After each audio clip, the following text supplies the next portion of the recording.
another episode of LEGTV, a very crucial one and a shortened one because it is the holidays. After all, very thankful for all of you that turn in still to watch this mess of a fantasy football league for literally only 12 people.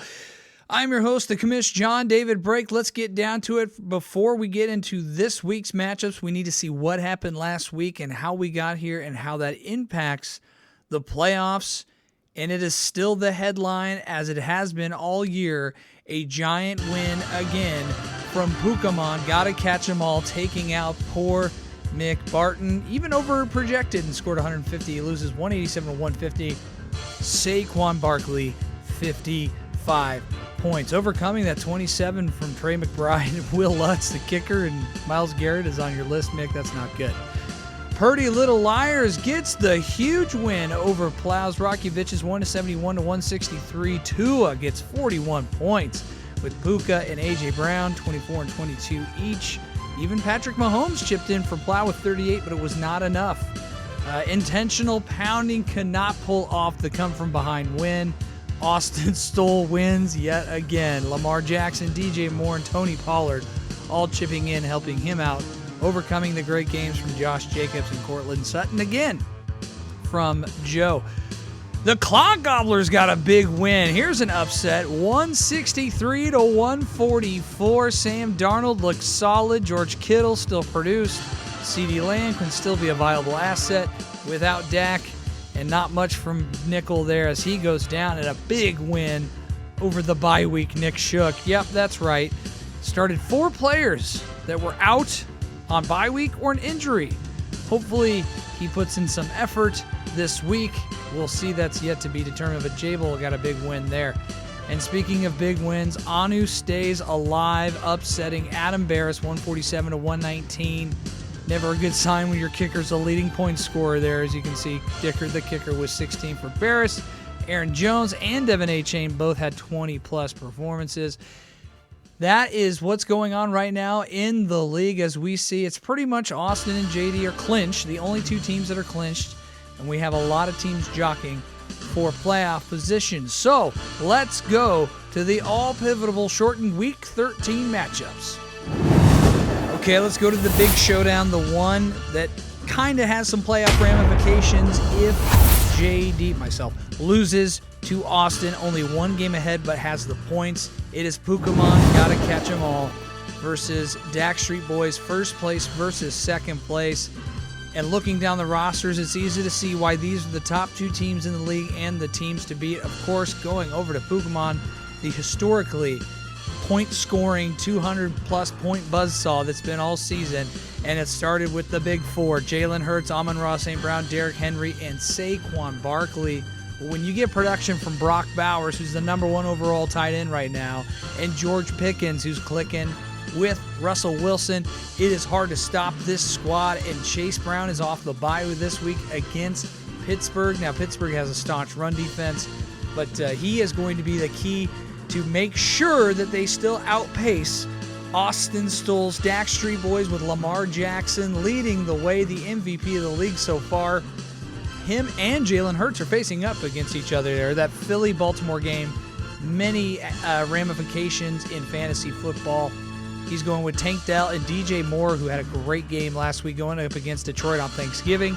Kenneth Walker III still gets points, even though he's not really that productive as of late on the ground.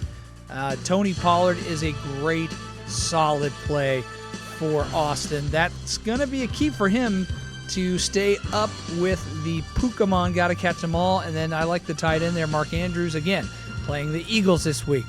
And in his flex is Brian Robinson. Are you kidding me? No, these are both very good lineups.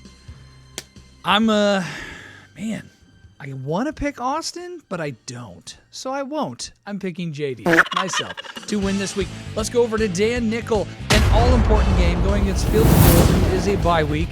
Not really much to talk about. It looks like he's finally fielded the team that's playing because there's no team on bye this week. Still has that Detroit Lions linebacker on the starting lineup on IR. I don't think this is going to be close. I think Dan's going to take this one. I'm not even going to look at the rosters just because Nick really isn't starting anyone. So I'm not going to look at Nick's roster. So there you go. There's Dan's roster. He's going to win. I'm taking Dan this week if you haven't got that already. Let's go over to John Dahlgren taking on Insane Ground Pots. This is a huge game. It doesn't look like it on paper for a 5-17. But if Joe loses, things get a little murky here in the playoffs. John had a big win last week, and now he gets Taysom Hill back, playing him in the flex. Although I kind of would play him at tight end, but whatever. Sam Darnold had a great game last week, but he's no Josh Allen. Josh Allen going against the 49ers for Joe. CeeDee Lamb, though, still is solid going against the Giants. It looks like we're going to see a better quarterback, Drew Lock, there for the Giants, so that might be a shootout. Devontae Adams, man, Chuba Hubbard, that is a good play. And Gus Edwards getting the starting nod since J.K. Dobbins hasn't been ruled out yet, but he is injured. And looks like Gus is going to be handling the majority of the duties. Let's go to Joe's roster real quick. I mentioned Josh Allen going against the Niners. The Niners are in free fall right now. They get back Brock Purdy. And this is one of the reasons is Deebo Samuel, who has just been utterly disappointing. He is also playing the Sunday night game. He's just so hit or miss. And when he misses, it's low. When he hits, it's high. Courtland Sutton has been a pleasant surprise for Joe. Going against Cleveland, it's easier to throw on them than it is to run. But Courtland Sutton, man, he has been a dog the last 5 weeks. Jonathan Taylor, this is not good. He did not have a good game against the Lions last week. He's only scored 9 points the last 2 weeks combined. I think he's going to have a little bit better game, maybe around the 10 to 12 range, but we'll see against New England. Josh Jacobs, I like. Jonnu Smith is also a pleasant surprise. And in the flex, Alvin Kamara. Yeah, I'm taking Joe to win this week. And it'll be close. I think Joe will also be sweating either Sunday night or Monday going into the last game of the week. Now let's go to the next matchup. It is Boom Mickey Boy versus Adam Barris, who's going up against Mick at the right time because Mick is not very good this season, and Adam needs a win. At 6-6 to stay alive, he's just on the outside in 7th place. Let's look at Mick's roster. Relying on those trio of Arizona Cardinals. Might pay off against Minnesota. We'll see. Murray, Harrison, and Trey McBride. If they have a good game, if they are clicking on all cylinders, it's the only chance Mick has at this upset. Garrett Wilson, not so much. Jalen Warren's a sneaky play. That could play off against Cincinnati. And I do like the flex play at Jackson, Smith, and Jigba. Going over to Barris' team, it's the Jordy Love, Jaden Reed connection, stacking that against the Miami Dolphins. That could be a potential shootout. Zay Flowers, the number 1 receiver there in Baltimore. Deontay Johnson, not a factor. Not even sure why they got him. I like that play. Again, Philly-Baltimore is a very much watch game this week. Christian McCaffrey, let's see if he bounces back and puts some production there now that Brock Purdy is back with James Conner there. James Conner also kind of, I don't know, where did he go last week against Seattle? Only scoring 9 points. And Minnesota's got a tough run defense. Travis Kelce, hit or miss. Mike Evans is back. This is what I like. He got 11 points last week, and I think he's going to get a little bit more snaps this week, and we'll see the Mike Evans of old. I mean, it's Barris. Barris is winning this one easy. I'm taking Barris to win and stay in the playoff hunt. Let's go over to Anurag versus Abhi. It's brother against brother, doctor versus lawyer, bourbon enthusiast versus lawn enthusiast.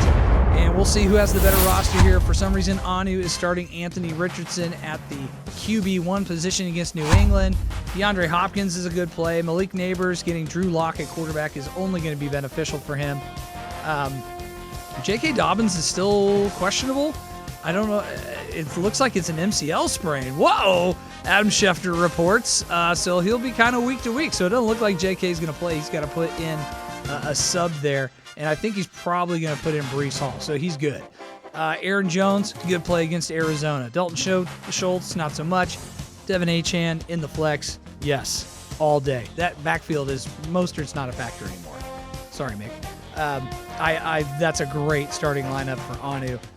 I don't know why he's only getting 120 because of Dobbins. Now let's go over to Abhi's team. Tua had a great game last week, 41 points. He's also getting A.J. Brown against the Baltimore Ravens. Puka Nacua, also a great play and a great game last week. I feel like those two wide receivers are a little bit better than the Hopkins neighbors over on Anu's team. Running backs, Mixon, yes. Robinson, he might not play. But he did take part in Wednesday's practice, so it looks like he is going to get the start against the Titans, which is a big deal. A lot of people got the backup there in Washington because Austin Eckler is out with a concussion. Njoku, another good play on Monday night against Denver. Will he have a bad game like he did last week, or will he put up another 19 or 20-point game like he's done previous weeks before? We'll see. Michael Pittman Jr., this is a bad play. Avoid Colts receivers. I do not like Colts receivers. Yahoo is favoring Abi to win, but I think Anu plays spoiler and makes things even crazier in the playoff hunt. Abi's at 6-6, and if he drops to 6-7, things are going to get wild. So we will see what happens. I'm taking the younger brother in this one. Let's go to the last game. Jable Soul taking on the defending champion, who I'm so glad is on the outside looking in. Jable is favored to win 152 or 145. Jable going with Jaden Daniels again. Jamar Chase is back. Khalil Shakir, great play there in San Francisco. Ramondre Stevenson and Tracy Jr., those are pretty good plays. Not bad, but not great. I do like the Bucky Irving flex. That's a good player to have in your flex position there. And Kraft, man, he's so hit or miss. He plays Thursday night, Thanksgiving night against the Dolphins. Now going over to Plow's team, he finally got a really good game from Patrick Mahomes, and he's going against the Raiders, and might have another good game. They traditionally play really well against the Raiders, and the Raiders always traditionally kind of give them a run for their money. I mean, they barely beat the Panthers last week. Terry McLaurin, good play against Tennessee. Cooper Kupp, I've got mixed opinions about Cooper Kupp. Now, he is playing the Saints. I'm just wondering how long he can keep this up. I mean, he did score 19 points last week with Puka taking a lion's share of the production, but he's still a viable option there as a wide receiver 2 now. Not a 1, but a 2. Jamar Gibbs, this is a smash play against the Bears on Thanksgiving. I enjoy watching these type of games on Thanksgiving. Jamar Gibbs is going to score like 3 touchdowns. I don't like the Jonathan Brooks. I think he's getting a little too cutesy here. They're going to ease him in, and boy, are they easing him in, especially with Chuba Hubbard getting a big fat contract and playing at a high level. I don't think that's a good play for Plow. That's ultimately going to hurt him. And Dallas Goedert against the Ravens. Again, you know, he's 10 or 5. That's pretty much all he's going to do. Is he going to give you 10 points or 5 points? He's at 130-point game. That was his best game all year. So he's either going to be in the 5 or 10 range. So I think it'll average. He'll probably be 7 to 10 range for Plow. Ladd McConkey, though, that is a good flex play. I don't like it as much as the Bucky Irving play. But Ladd McConkey against Atlanta in a dome is always good for him. But I'm still taking Mr. Jable Soul to win this one. I was like, almost had a stroke there. Jable at 7-5 to go to 8-5 and cement his spot in the playoff contention. So again, thank you to all the viewers. Thank you to all the participants and the league owners for watching this and staying involved in the league. May you have a very happy Thanksgiving. We'll see you next time on LEGTV.